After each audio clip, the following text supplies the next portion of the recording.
Chers amis de Paix et Guerre, je suis très heureuse de vous retrouver pour une nouvelle mondoscopie. En fait, nous sommes le 7 avril et non pas mercredi 8, nous sommes mardi. Je suis obligée, comme vous le savez, à partir d'ici d'enregistrer plus tôt pour être sûre d'être au rendez-vous le mercredi à 19h. Et c'est bien embêtant parce qu'on est à quelques heures de la fin du énième ultimatum donné par Trump aux Iraniens pour, en quelque sorte, capituler, hein, parce que c'est à peu près à ça qu'il identifie une négociation. Et donc je vous parle alors que si ça se trouve, dans quelques heures, tout va changer, ça va être un déluge de feu et de sang, ou bien on va avoir une excellente surprise in extremis. Bref, enfin, en tout cas, c'est comme ça. Donc, je vais vous parler évidemment aujourd'hui de l'Iran, de, j'allais dire, l'état du malade. Le malade n'étant pas forcément l'Iran lui-même. Le malade, c'est cette guerre, ce désastre déclenché par Trump, désastre mondial qui va très au-delà des frontières de l'Iran lui-même. Et puis, dans mon deuxième point, je vais vous parler de l'impact en fait géopolitique de la guerre qui a été déclenchée donc, par les Américains et les Israéliens, qui est certes perdue, mais qui n'est pas finie, comme je l'ai dit dans mon titre, enfin a priori ce sera mon titre. Et donc il y a toute une évolution. Là, on est à une charnière vraiment très importante pour l'avenir de la structuration des rapports de force dans le monde. Donc c'est de ça que je veux vous parler rapidement, de manière beaucoup plus courte que d'habitude, parce que je sais qu'en dépit de ceux qui aiment que je prenne mon temps, je le prends trop et je suis donc trop longue. Bref. Et puis j'évoquerai aussi les quelques récentes déclarations françaises et même décisions françaises qui, une fois n'est pas coutume, sont de mon point de vue très bonnes, très justes. Je sais, je suis très critique évidemment, mais habituellement, mais là, je dois dire que Emmanuel Macron a su quand même prendre une décision et faire une déclaration qui, j'espère, renvoie à des actes qui sont très importantes par rapport à nos propres intérêts. Bon, avant tout ça, je reviens pendant une minute. Non, d'abord, je vous demande de liker, de partager cette vidéo, de vous abonner à la chaîne si ce n'est pas fait encore. J'aimerais qu'on soit vraiment beaucoup plus nombreux et j'aimerais aussi qu'on soit beaucoup plus nombreux dans le cercle des amis de Paix et Guerre parce que je vous fais des petites clés du monde, je vous fais un grand direct, le prochain est d'ailleurs ce dimanche là qui arrive dans quelques jours et j'aimerais qu'on soit un peu plus de 300. Donc voilà, aidez-nous et en tout cas si ce que je vous raconte, les gens que je reçois, les problématiques que j'étudie vous intéressent, abonnez-vous et aidez-nous d'une manière ou d'une autre, ne serait-ce qu'en nous faisant connaître, voilà. Et surtout en partageant les vidéos, en les commentant. Bon, avant tout ça, avant de rentrer dans le vif du sujet, encore une minute, je veux revenir sur la dernière mondoscopie que j'ai faite et les shorts qui en ont été extraits. Vous savez, c'est tout petit... tout petits extraits, et il y a un des shorts qui parle, où je parle de la possible fuite, et je ne sais pas si c'était une vraie fuite, si c'était de la propagande israélo-américaine, je n'en sais rien, mais où on disait qu'il y avait eu un coup de téléphone entre Pezeshkian, le président iranien, et les commandants des gardiens de la Révolution, enfin la direction, pour dire, écoutez, il faudrait négocier. Et les autres l'avaient renvoyé dans ses buts en disant non, non, c'est certainement pas le moment de négocier. Bon, on m'a beaucoup critiqué là-dessus. On m'a dit que je relayais donc de la propagande. On m'a dit que c'était n'importe quoi, que c'était une fake news.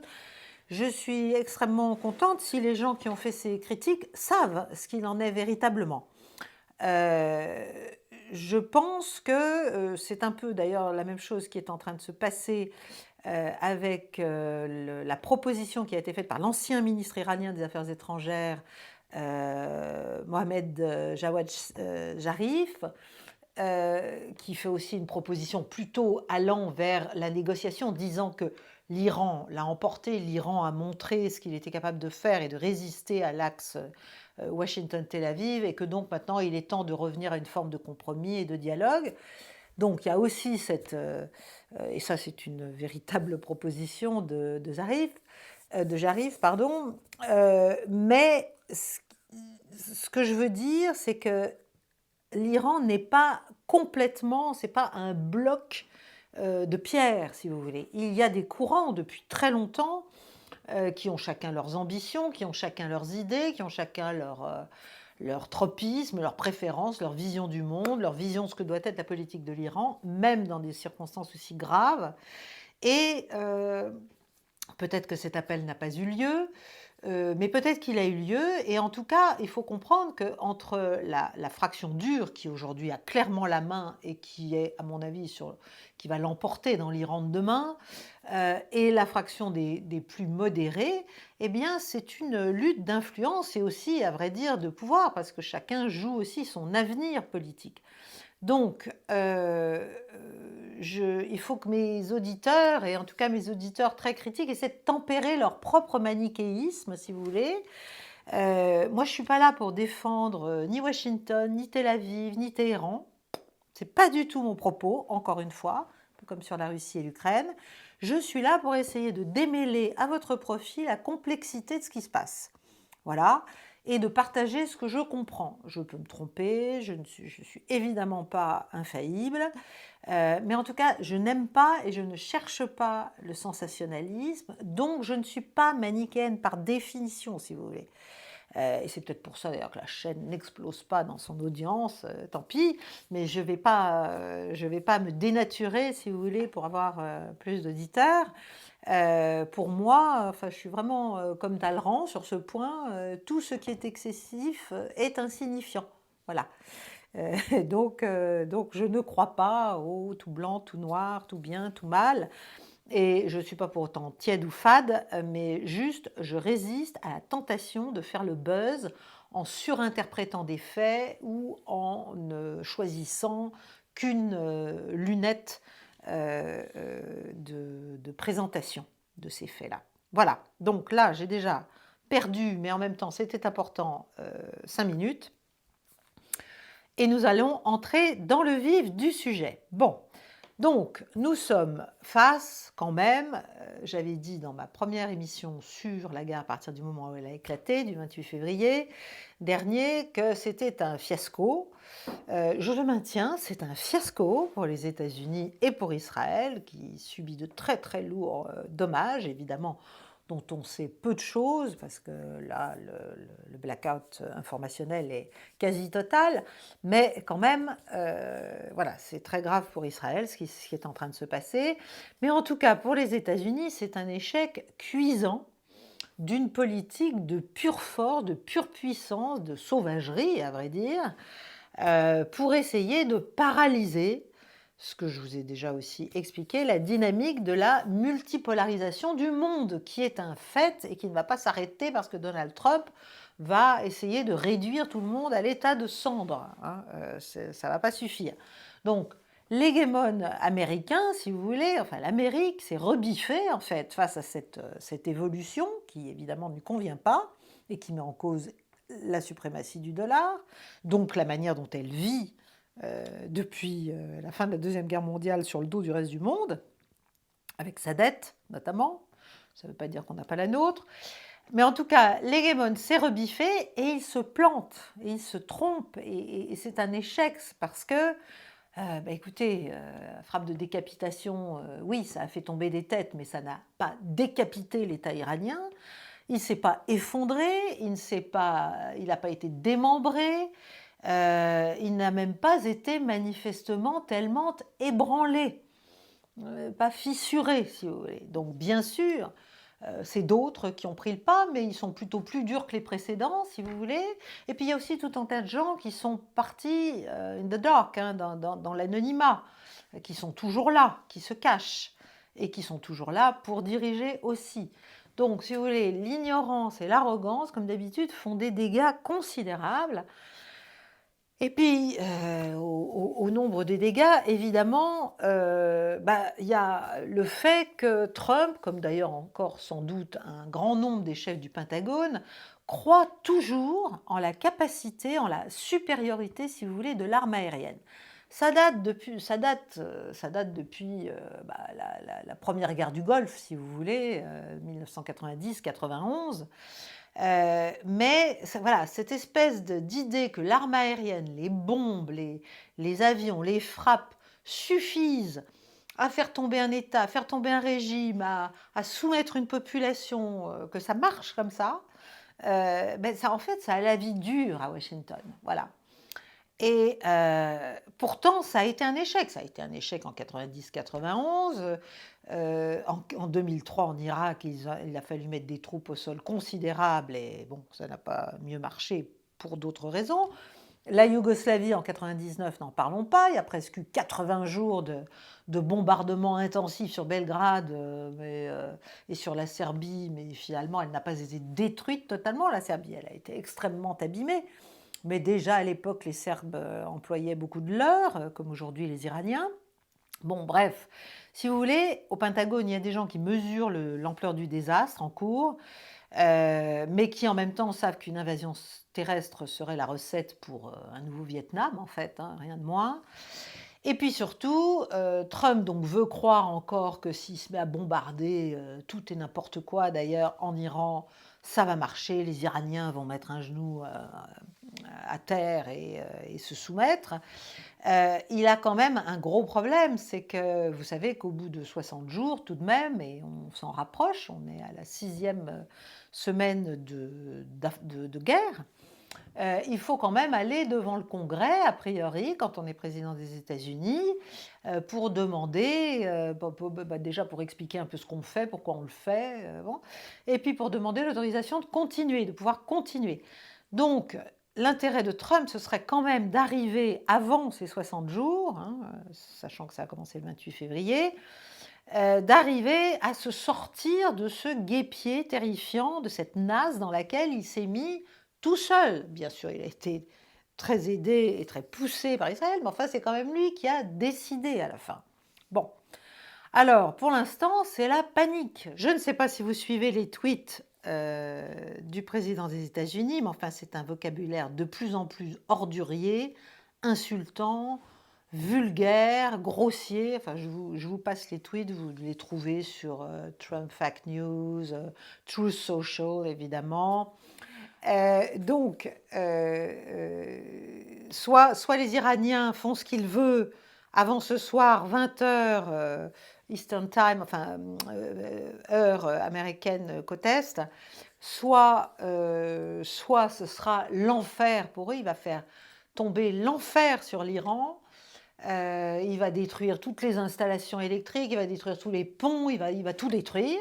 Bon, c'est quand même, c'est-à-dire il menace en fait le peuple iranien qu'il était censé, soi-disant, aller sauver, aller libérer, n'est-ce pas? S'il y a encore des gens qui croient à ce mensonge, eh bien ce peuple iranien, voilà, il s'apprête à commettre des crimes de guerre massifs. On ne cible pas les populations civiles ni les installations d'usage civil dans le droit minimal de la guerre, n'est-ce pas? Bon, donc en gros, c'est capitulation, sinon c'est l'enfer. Alors, ce qui est très drôle, c'est qu'il a offert aussi l'amnistie aux négociateurs iraniens. Donc, il leur met un pistolet sur la tempe. Il leur dit, je vais détruire votre pays et votre peuple. Et ne parlons pas des pertes qui pourraient évidemment s'amonceler assez vite, civiles, pas seulement militaires. Si vous ne négociez pas, et ceux qui vont négocier, ce sont des terroristes, ce sont des gens d'un autre âge, enfin, il les a traités d'à peu près tous les noms, mais dans ma grande bonté, n'est-ce pas, je vais leur offrir l'amnistie aux négociateurs, hein, aux négociateurs. On n'est pas dans le cas Russie-Ukraine, où là, ce serait bien qu'il y ait une amnistie, à mon avis. Donc, je vais leur offrir l'amnistie. Alors moi, je dirais que c'est plutôt peut-être aux négociateurs américains qu'il faudrait offrir une amnistie, parce que c'est quand même une guerre d'agression. C'est quand même une guerre qui a été décidée, une guerre de choix. Ce pas les Iraniens qui ont attaqué, là. Bon. Donc, on rêve, on nage en plein, on rêve éveillé. Donc, il a... Voilà, il y a cette espèce d'échange, si vous voulez, de plans via les Omanais qui font ce qu'ils peuvent. Mais l'Iran a... donc, les États-Unis demandent la capitulation et l'Iran a quand même, lui, déposé aussi ses exigences, enfin fait passer ses exigences par les Omanais. Il demande des choses assez simples, en fait, et assez logiques. Une fin permanente du conflit, y compris au Liban et à Gaza, avec des garanties que les États-Unis et Israël ne recommenceront pas. Et ça veut dire un accord international, un accord visé par l'ONU. Il demande le démantèlement de toutes les bases américaines du Golfe Persique. Il demande un nouveau protocole concernant le transit par le détroit d'Ormuz et le droit pour l'Iran de collecter des droits de douane et de contrôler le détroit, éventuellement avec les Omanais. Il demande la levée de toutes les sanctions. Il demande des réparations pour toutes les destructions qui ont été faites par les Américains et les Israéliens, et il demande que l'on reconnaisse, qu'on lui reconnaisse le droit à un programme nucléaire d'enrichissement pacifique et civil au titre du TNP, dont l'Iran est signataire, et donc dans le cadre de la Charte des Nations Unies. Tout ça est logique, avec un système d'inspection, etc. etc. Donc, en gros, c'est ça. Sinon, écoutez, on poursuit l'escalade. Voilà, on poursuit l'escalade. On menace aussi, nous, toutes les infrastructures des alliés des Américains dans la région. On met donc toutes les monarchies arabes en danger. Et ce qui est, encore une fois, je l'ai dit à plusieurs reprises, très intéressant, c'est de voir la manière dont l'évolution des décisions de tous ces gouvernements, de tous ces monarques arabes se fait. Et c'est tellement intéressant qu'on a vu récemment, alors qu'il y avait eu, lors de l'interception par Israël de drones et même de missiles, je crois, iraniens au-dessus de Jérusalem, il y avait eu des débris qui se sont répandus, si vous voulez, sur le mont du Temple, autour de la mosquée Al-Aqsa, près du Saint-Sépulcre, près du mur ouest. Et donc, en fait, les trois religions, si vous voulez, se sont pris des débris sur la figure. On peut imaginer que... alors, les représentants des trois cultes se sont évidemment insurgés, ont protesté contre ce qui s'était passé, mais en fait, les États qui défendent l'islam, je pense aux monarchies arabes, je pense aussi aux Turcs, je pense aussi à un certain nombre de gens, n'ont rien dit. Le Conseil de coopération du Golfe n'a rien dit, l'Organisation de la conférence islamique n'a rien dit. Il n'y a pas eu, en fait, de critique de l'Iran, finalement, pour les conséquences de ces frappes. Voilà. Et ce que je veux dire par là, mais je ne veux pas perdre trop de temps avec ça, c'est qu'on voit bien que les monarchies arabes sont en train quand même de se demander comment il faut se comporter avec l'Iran. Voilà. Et ce n'est pas forcément en jouant le jeu américain et israélien. Bon, je ferme la parenthèse. Bon, bref, donc, les Iraniens sont extrêmement intransigeants. Et les Américains sont donc sont coincés. Trump vire des généraux, j'allais dire, à l'appel, en pleine guerre, c'est quand même pas le signe d'une grande victoire. La Russie et la Chine aident clairement, encore une fois, même si elles ne le disent pas officiellement, en soutien satellitaire, en ciblage, en observation des mouvements de troupes israéliens, des mouvements militaires israéliens et américains, aident clairement l'Iran. La Russie, par exemple, n'en fait pas des gorges chaudes, parce que d'abord, il y a une question de souveraineté. Voilà, je pense que l'Iran ne souhaite pas non plus qu'on explique Urbi et Orbi qu'ils ont besoin des Russes. Hein. Mais c'est clair que pour tout ce qui est l'alerte précoce, pour tout ce qui est la reconnaissance, pour tout ce qui est l'intelligence, le renseignement électronique, là, les Russes sont très importants Il y a aussi des hélicoptères Mi-28, il y a des Sukhoi 35S. Il y a en tout cas, il n'y a pas de dominance américaine, contrairement à ce que dit Trump, du ciel iranien. Ça, c'est dans les rêves de Donald Trump. Je ne sais pas ce qu'on lui raconte ou si juste il ment, en toute connaissance de cause. Mais en tout cas, la défaite, si vous voulez, est en train de devenir non seulement militaire, mais stratégique pour les Américains. Les Iraniens tiennent bon. Et ils sont contre, au stade actuel, tout cessez-le-feu partiel, évidemment.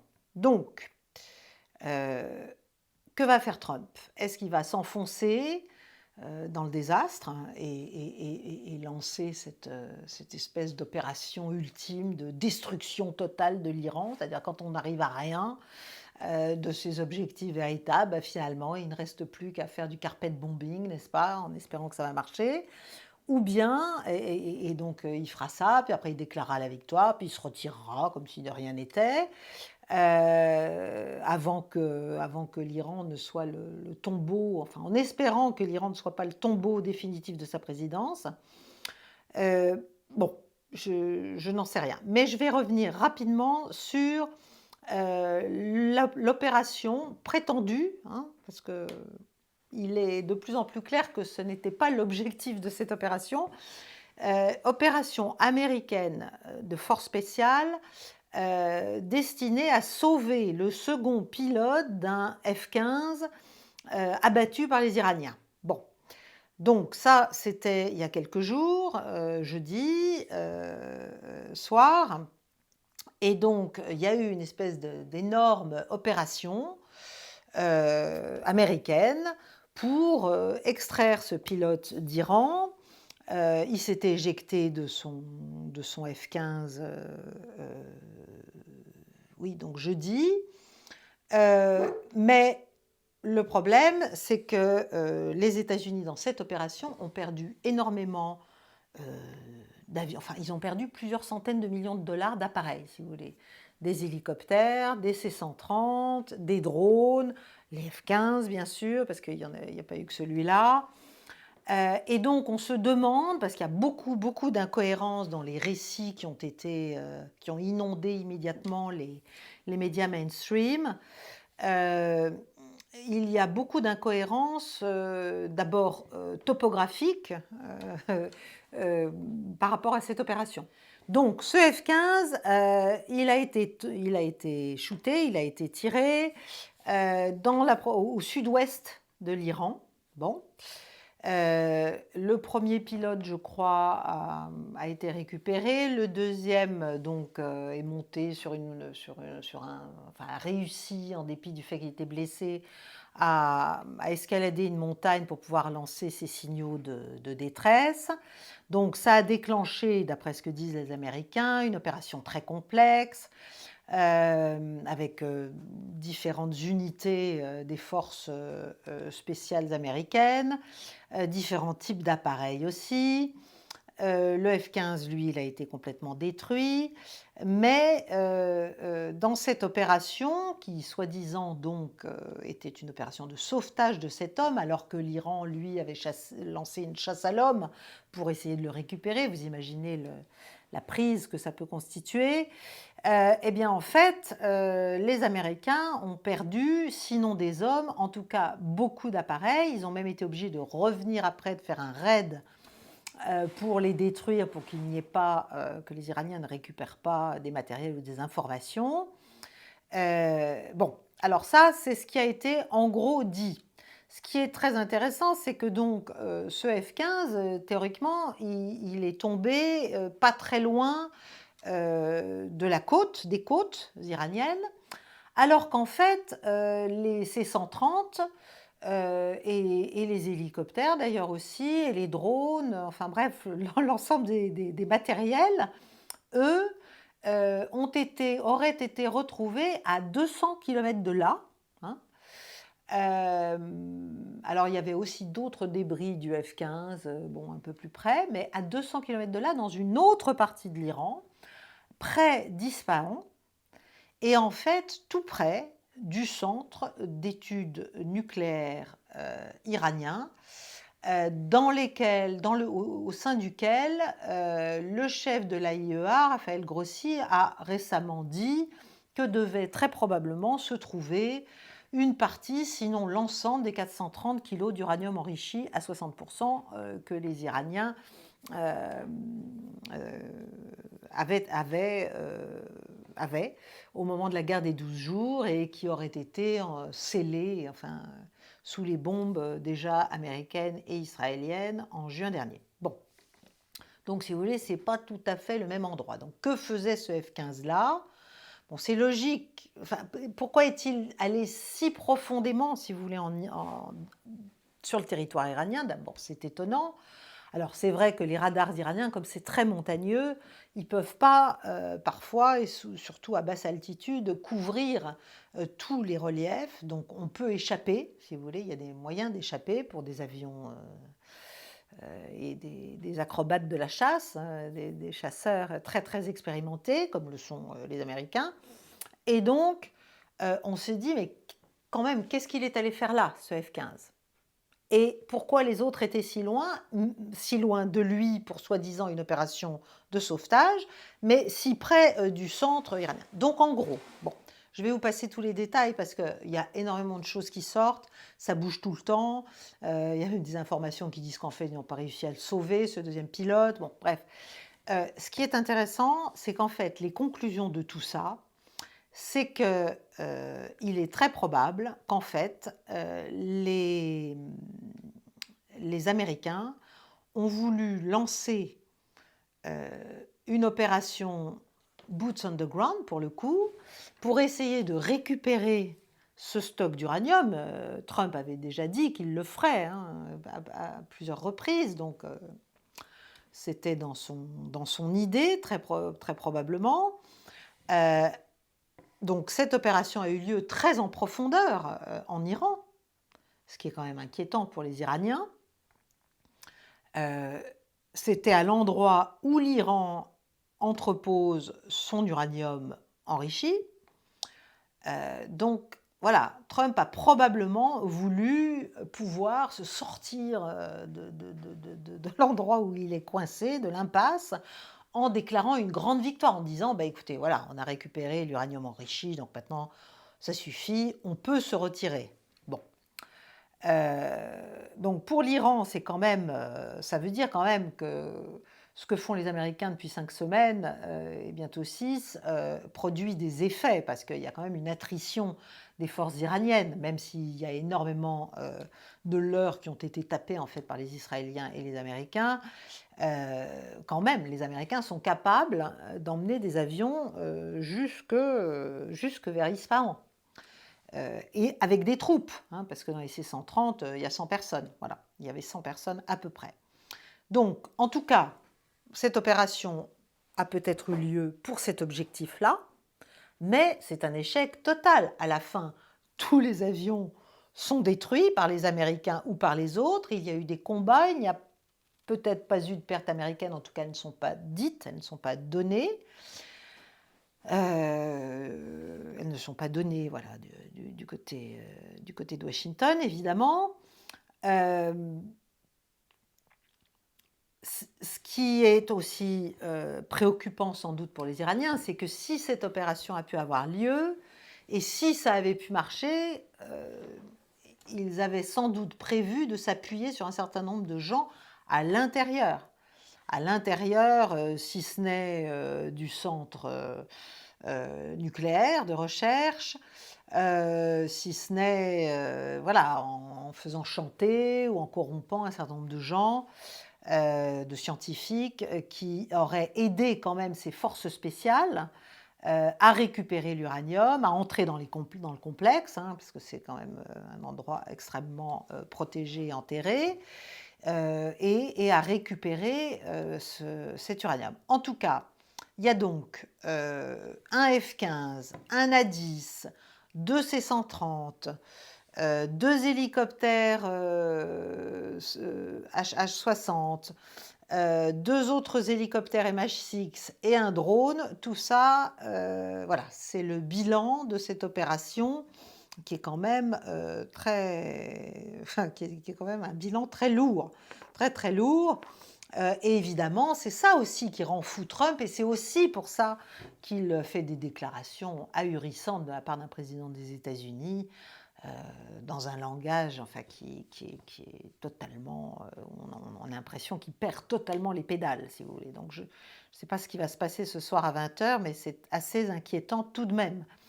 Euh, voilà, on voit bien que, bon, Trump a essayé finalement, a demandé aux Iraniens, les a probablement suppliés d'une certaine façon d'avoir un cessez-le-feu au moins partiel, mais c'était peut-être aussi pour permettre aux États-Unis de faire entrer des troupes, hein, parce que c'est ça le problème, c'est que comme il n'y a plus de confiance, il n'y a plus de respect, il n'y a plus de parole, il n'y a plus rien, il n'y a plus de diplomatie, il n'y a plus de droit international, c'est quand même très compliqué. Donc, voilà où nous en sommes. Et ce qu'on voit bien, c'est qu'en fait, Israël comme Washington sont de plus en plus à court de cibles, en fait, en Iran. Donc, qu'est-ce qui reste? Il reste les cibles civiles, effectivement, les infrastructures civiles. Et c'est aussi pour ça que, voilà, c'est la démonstration d'un échec, si vous voulez. Si vous n'avez pas réussi à faire plier un appareil militaro-politique en frappant des milliers de cibles, alors sans doute énormément de leurres, et même les leurres chinois qui ont été fournis aux Iraniens sont des leurres extrêmement bien faits, qui font des bruits d'explosion, qui ont vraiment l'air réels, paraît-il, pour certains. Donc si vous ne réussissez pas à faire tout ça, qu'est-ce qu'il vous reste? Il vous reste à annihiler le pays en entier, voilà, à le faire disparaître. C'est pas franchement un signe de victoire, mais c'est comme ça que les uns et les autres voient peut-être la seule possibilité d'échapper à une humiliation quand même cuisante. Donc, puisqu'on ne peut soumettre l'Iran, le faire disparaître de la surface de la Terre, car voilà, c'est la démonstration, si vous voulez, qu'à force de diabolisation et de manichéisme, on va vers la déshumanisation. Et ça s'est vu à Gaza, mais ça se voit là aussi. C'est-à-dire qu'on n'a plus que cette solution-là. Et quand vous ajoutez l'espèce de manifestement de conviction des dirigeants américains, et en tout cas de Donald Trump, d'être porteur d'une mission, hein, il y a quelque chose de messianique dans cette manière de s'instituer en justicier autoproclamé comme ça pour la planète. Mais en tout cas, ça lui permet finalement de justifier l'éventuelle tuerie, l'éventuel massacre de civils, s'il le faut, au nom d'une prétendue juste cause qu'on a définie tout seul et qu'on traite de manière préventive, hein, voilà. Donc c'est là que nous mène quand même le mépris pour le droit international. Mais le truc, c'est qu'avec l'Iran, là, les Américains et les Israéliens sont tombés sur un os. Là, on n'est pas face à Vladimir Poutine et à sa tempérance et au fait que il sait bien que la nature nucléaire, la puissance nucléaire de la Russie et des États-Unis fait qu'il faut faire très attention en termes d'escalade. Bon, bref, voilà, on sait qu'il y a des interrogations sur la viabilité au long cours de cette stratégie de tempérance russe. Là, les Iraniens, c'est pas ça. Les Iraniens, ils assument en fait l'escalade. C'est la sécurité pour tous ou pour personne, c'est la destruction des infrastructures des uns et des autres, c'est le refus de se laisser faire parce qu'eux aussi ont compris que c'était existentiel et que de toute façon, il n'y avait pas vraiment lieu, à moins que les Américains ne comprennent véritablement qu'ils n'ont d'autre issue, enfin que c'est une impasse beaucoup trop douloureuse et coûteuse pour eux, ils doivent aller jusqu'au bout, si vous voulez, pour qu'il y ait véritablement un changement international de l'équilibre de force. Et c'est ça ce qui est en train de se passer, c'est très important à l'échelle globale. Il y a eu, comme j'en parle depuis 10 ans, une bascule du monde qui s'est amorcée.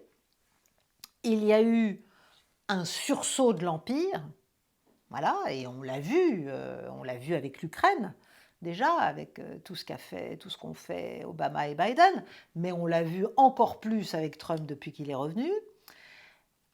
Ce sursaut est un échec, parce que c'est un sursaut qui prétend évidemment à la destruction de tout ce qui lui résiste, en fait, hein, tout ce qui résiste au maintien de l'hégémonie impériale américaine doit être détruit, et donc ça ne marche pas.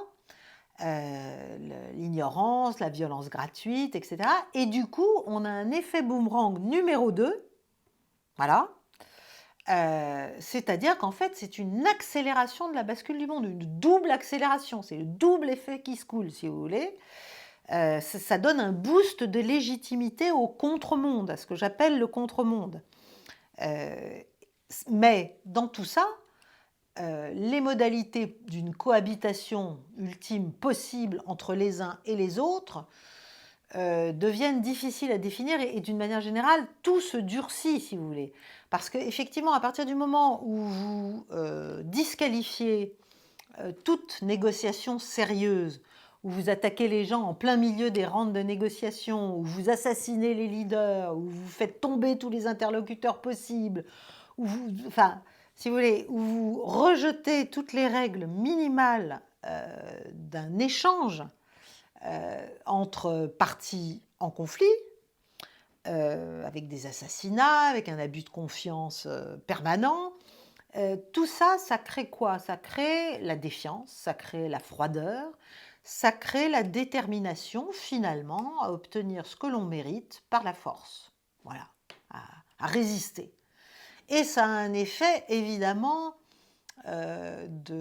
d'entraînement, d'exemplarité, si vous voulez, très fort.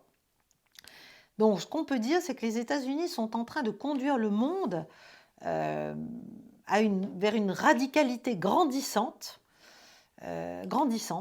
voilà, de tous les rapports de force, qui, à mon avis, n'est pas une bonne chose. Il y a une faillite morale, bon, qui est de plus en plus consommée hein, pour Washington comme pour Tel Aviv d'ailleurs, y compris au sein de leurs supporters naturels ou les plus empressés ou les plus habituels, les plus traditionnels, parce que on voit bien, et je pense même aux petits États du Golfe, qui étaient quand même une clientèle toute trouvée et plutôt docile depuis des décennies. Mais si vous voulez, à partir du moment où vous observez ce déchaînement de violence gratuite, injustifiée, injustifiable à vrai dire, voilà, parce que la guerre préventive, c'est pas possible. Si tout le monde se met à faire la guerre préventive à un ennemi parce qu'il considère qu'un jour celui-là va peut-être l'attaquer, on s'en sort plus. Ça n'est pas possible. Donc, même ces clientèles habituelles se rendent compte que les Américains et les Israéliens les méprisent, mais alors souverainement, n'est-ce pas, et méprisent leurs intérêts et leur sécurité. Donc finalement, même la vassalité, même la servilité, c'est d'ailleurs ce que voit l'Europe aussi, ne rapporte pas le minimum. Donc à quoi bon, si vous voulez? Donc tout ça est en train d'être revisité dans la tête des dirigeants, à mon avis, d'une grande partie du monde.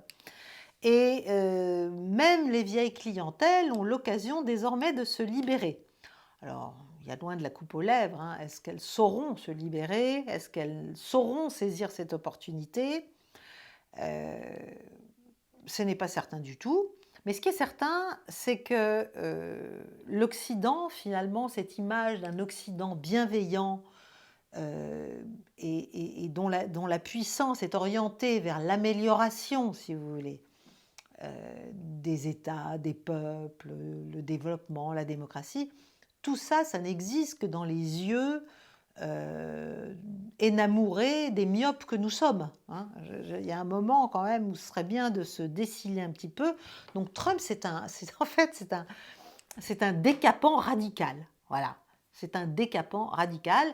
Et peut-être que ce qui est en train de se passer, c'est une chance totalement inespérée pour le Moyen-Orient de sortir de sa dépendance, en fait, et de sa traditionnelle et très longue mise en coupe réglée, hein, au profit des Occidentaux, bien sûr. Euh, on va voir ce qu'il en est. Alors écoutez, il est déjà trop tard, 40 minutes, je vais m'arrêter. Je ne peux pas traiter mon deuxième point, je suis désolée. Je vais le traiter dans une clé du monde dès ce vendredi. Ceux qui veulent savoir donc l'impact géopolitique, en fait, le fait finalement que le sort de l'économie mondiale va se jouer en grande partie à Hormuz, pas seulement maintenant, mais dans l'avenir. C'est ça que je vais traiter dans la clé du monde. Donc, je fais un appel, voilà, un peu impromptu, parce que je pensais avoir le temps de faire les deux, mais ça va vraiment trop vite. Je fais un appel impromptu pour que vous vous inscriviez. Faites un essai, ne serait-ce qu'un mois, au Cercle des Amis de Paix et Guerre. Le lien est en description de cette vidéo, comme de toutes mes vidéos. Et vous aurez droit à cette clé du monde vendredi. Je l'enregistrerai dès demain.